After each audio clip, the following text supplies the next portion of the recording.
This is Paul Newman, and if you are seeing this screen, I am hoping to assure you here that the live stream will start very soon. So please stay tuned. Hello, everybody. This is Paul Newman. Hello, everybody, and welcome back to the stream. Thank you for returning. It is always very much appreciated. Well, what a weekend it was at the Breeders' Cup. I mean, we were unlucky really not to take out 4 of them 5 races, I think, with horses identified ahead of the 2023 Classics. It was a fantastic week, a fantastic night of 2-year-old racing. We had, unfortunately, on the day we had to settle for 3 of the 5 races being won by horses we had identified. The only place we seem to be lacking really at the minute is US fillies. You know, all our 4 were quite well beaten there. The best we could manage was 3rd. So the search goes on for them. Hopefully they will improve at 3, which is actually what they were identified to do.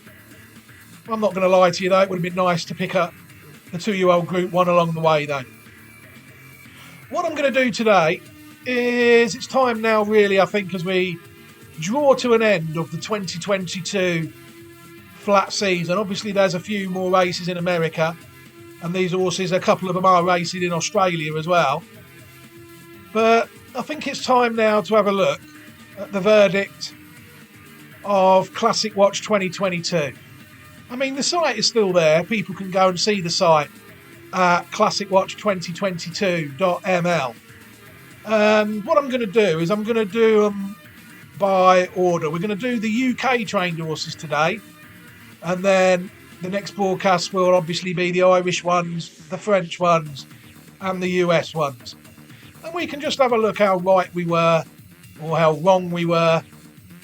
And more importantly, do any of these horses still have something to give us? You know? So we're going to start with the UK trained horses today. You see, this was written, it's just update, it tells you the update date there. Don't know when it was written. April Fool's Day according to this. And it might have been the last amendment, I don't know how it works. Right, so basically what it was a list of horses that I wrote about. Obviously Classic Watch 2023 will be videos, so it saved me banging away on a keyboard all my life. We're just going to take a look at all the individual horses and see how they did. You know, and how far away we were, or how right we were.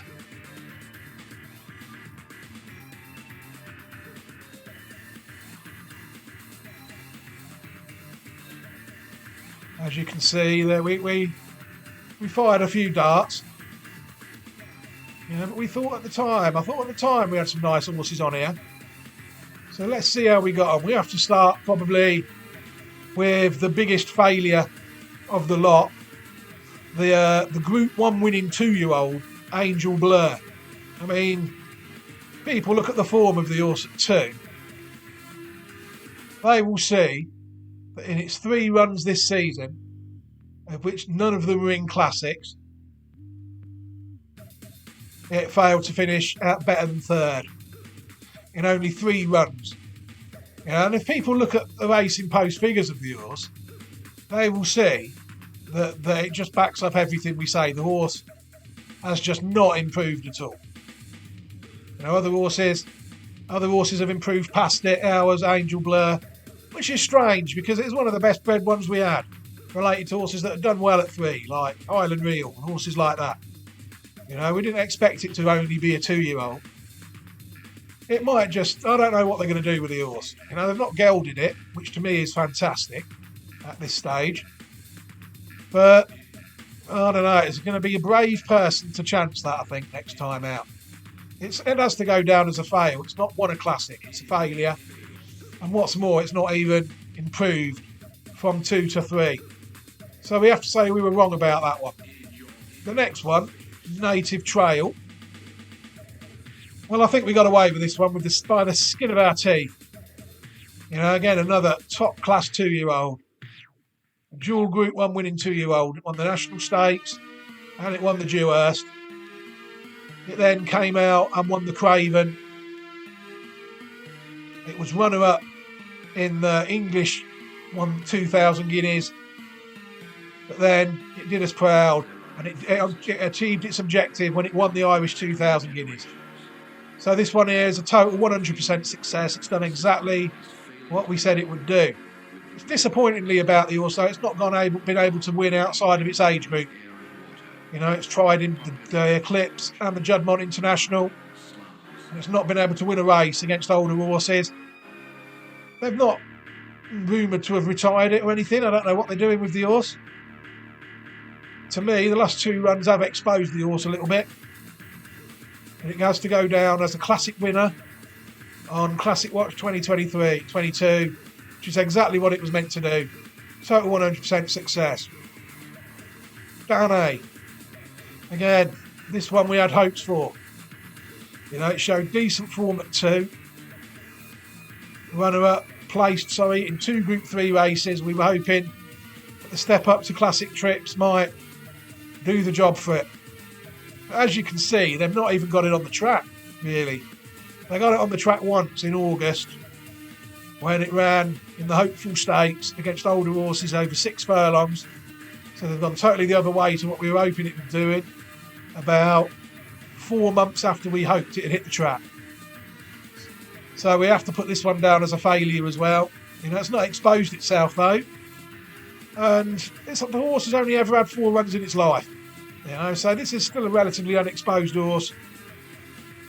And it has to go down as a failure, really. It's not running a classic. It wasn't even track ready when the classics were ran. So disappointing, really, there. The connections of Danae. The next one, the sadly ill-fated Caribus. God rest his soul. I mean, it's very sad to see him lose his life doing what he loved doing. In the Moulin, he was just about to make his challenge for glory that day. Time will never know how it was panned out that day, but the horse goes down a total 100% success after leading home a Classic Watch 1-2 in the UK, 2,000 guineas, where he beat another one of ours, Native Trail, and then he also won at Royal Ascot in the St James Palace Stakes. But again, he was another Godolphin horse that couldn't beat the older horses. He was 5th behind in Spiral, and then he sadly lost his life in the Moulin. Very good horse on his day, as he showed in the UK 2,000 guineas and at 2. Very sad loss for Connections. I think he'd have made a very nice stallion, and our sympathies go with Connections after they have lost a classic winner. Complete success. Rest in peace, Caribus. The next one, Triple Time, is again another one that disappointed us, really, because it just never. I was hoping it would run in a trial, because horses of this family have won trials before at Lingfield and places like that. The 4-year-old, the name escapes me of the 4-year-old now. It won the Lingfield Derby trial the other year. I'm going to have to click on it. Oh yeah, that's it. Third Realm won the Lingfield Derby trial for us, and ran in the Derby, and we were hoping for similar from this horse. But they took the time with it, really. It didn't really appear back on the track until September, when it won the Superior Mile, and it was very well fancied that day by Connections. They really did. They really did fancy it that day, and it won a fairly weak 4-runner Group 3 race quite comfortably. And then it was beaten 7th behind Erevan, a brilliantly bred 3-year-old who had actually come to prominence after the French Classic, so we never included it. But that run there of 112 has been far and away the best run of the horse. Again, it's another one that they've not gelded. It has to go down as a disappointment, really, as a classic contender. But, if it runs on at 4 and wins a few group races, We were right, but classics are all about timing, you know. I've no doubt this horse is a pattern quality horse. It's proved it. It's won a Group 3. They just couldn't get it. They just couldn't get it ready in time for the classics, which is disappointing. But it's not one I would put people off at that sort of Group 3 level. It was like you say. I mean, that was a good race, that Wildenstein. A race that the French geldings are allowed to run in, the colts, everything. You know, to finish 7th in that was a disappointing run, but it's not a horse I'd rule out at a certain grade. But it has to go down as a failure. This one here, I think we were very unlucky with this one. Adon. You know, it came to prominence when it absolutely osed up in the Fielden Stakes in April. And then it was 4th when we had the 1st, 2nd and the 4th actually in that Guineas. So we dominated the UK 2000 Guineas. And then sadly, just before the Derby, it picked up a season-ending injury. You know, it was a horse that when we looked at the pedigree, we found out it was on the Northern Dancer line, which really meant the horse, nothing was ruled out. It could have been anything. And the prices it was giving us runs at, 22 to 1 winner and a 33 to 1 place. You know, this is a horse that we were very unlucky with, to see how good this horse was. You know, I'll be very much looking forward to seeing how this horse gets on, if and when and where it comes back on the track. Very well bred horse, Adon. Probably now we're going to look at the biggest failure on the site. The Juddmonte sired Quinnell. I mean, what a disappointing horse. Seeing as though when we identified it on its 2nd start in April, it actually did beat a subsequent Group 1 winner off level weights. It beat Fontaine off level weights, and Fontaine, I think, won the Sun Chariot. So this horse really has just been a massive disappointment to us. Absolute awful horse, really. You know, I don't like to sugarcoat things. The one thing we have got in its favour, it's not been winning, but it's not been going off too short, at least. So people are getting, it's not convinced me once. Even when it ran in that 52 grand handicap at Ascot. I mean, it's not the race I'd wanted it in anyway. I like my horses to run in handicaps. When it was beat there, I thought, hogwash. And then since then, it's run in 3 listed races, and it's best it's managed is 3rd. I mean, even Frankie's managed to get off it. Frankie hasn't rode it the last 3 times it's ran. Which to me says it all about the horse. They've just not fancied it. And it's been disappointing way this horse has progressed, or lack of progression. The next one, New London. Again, it's give us a good solid campaign. It could be argued that on the big occasion, the horse has fluffed its lines massively. I mean, when we identified it, it was 1 out of 1. We knew. I had a feeling it'd be a classic horse. You just had to look at the pedigree of it. You know, they sneaked it out in October. You know, and then it won again at Newmarket in a novice stakes. And then it went to Chester as a red-hot favourite, where if it had won, it would have been a Derby horse.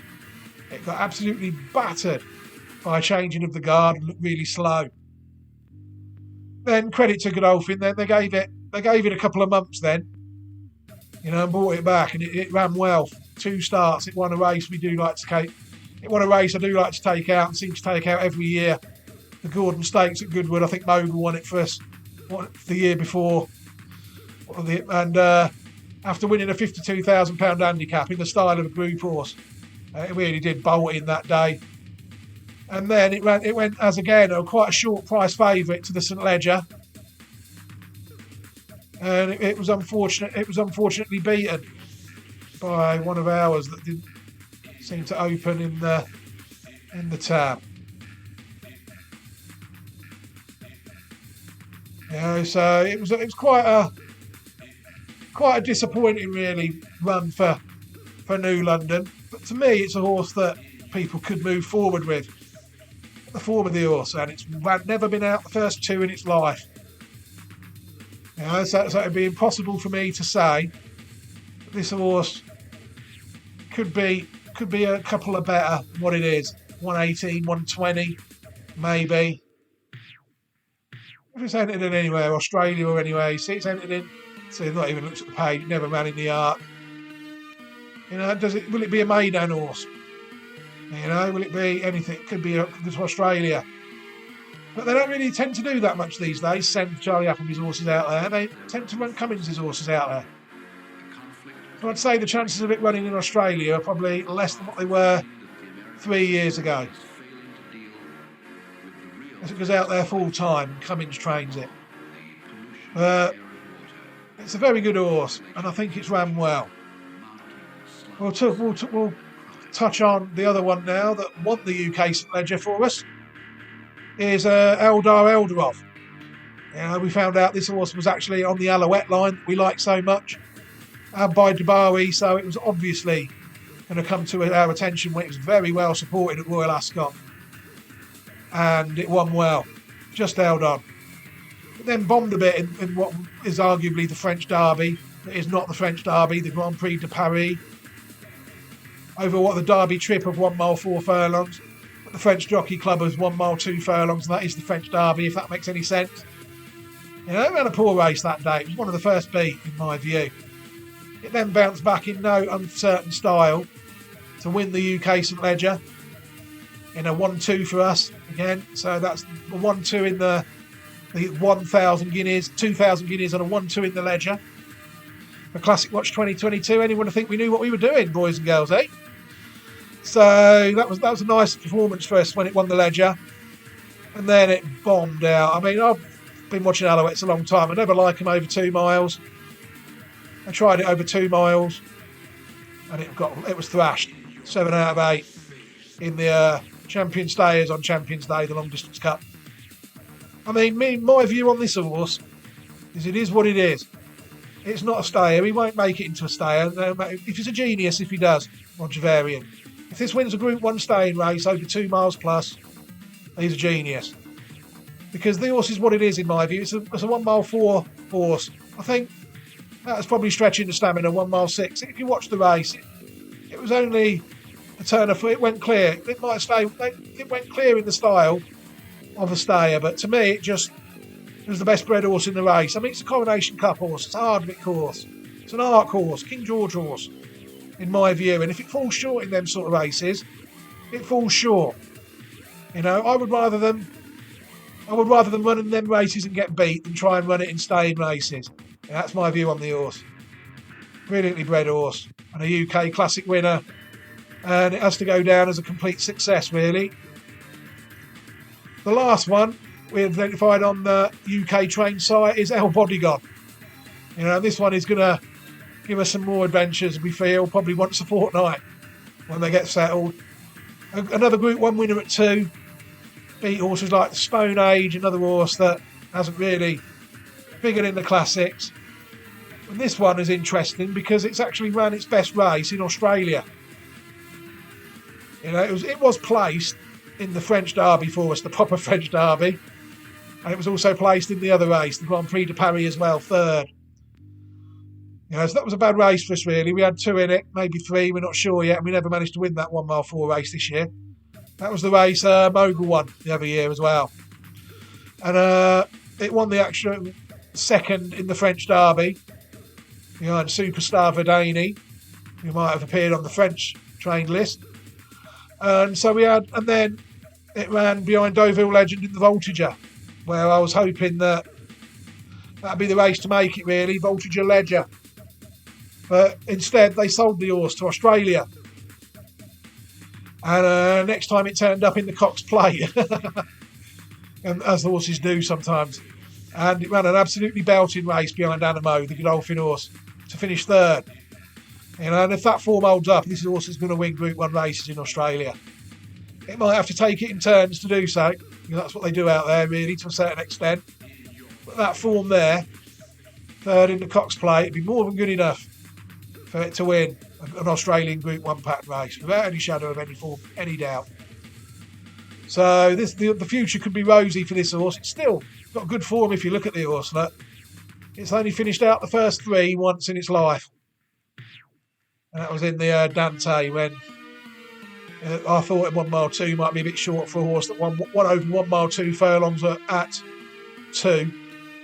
You know, but it's holding its form well over 10 furlongs. You have to say that 3rd in the Cox Plate It is by Kodiak. But to me, the horse was always a Ledger horse. Because it never won a Ledger or ran in a Ledger, I have to class it as a failure. In that, but it's a horse I'm looking forward to watching over the next 2 or 3 years in Australia, probably once a fortnight. Right, everybody, like I said, if anyone wants to look at the other sites and find the other horses and look at the other horses for themselves before we get round to doing them, they can find them here at Classic Watch 2022.ml. Thank you very much for supporting this little stream, everybody. And I'll be back at some point, hopefully. Maybe there's content going up there all the time. We've got a few more Classic Watch 2023 possibles that we've identified to upload. We're sort of drip feeding them in 2 or 3 at a time, ready for the website to be created, maybe, hopefully, around the new year. It might soon be time to start looking at horses that have run in late October, November, December that have only run once. See if we can find any new Londons to add to our list. And then maybe as the new year comes in, we've got to start ranking the ones we've got. You know, we've got a rough list of where we stand with some. But these horses need to be ranked, and some need to be forgotten, and others need to be moved forward with. And then we hopefully get to the trials around February, March time and see where we go from there. That's the plan anyway. But in the meantime, you all have a great day, everybody. You look after yourselves and take care. Thank you very much, and look after yourselves. Goodbye.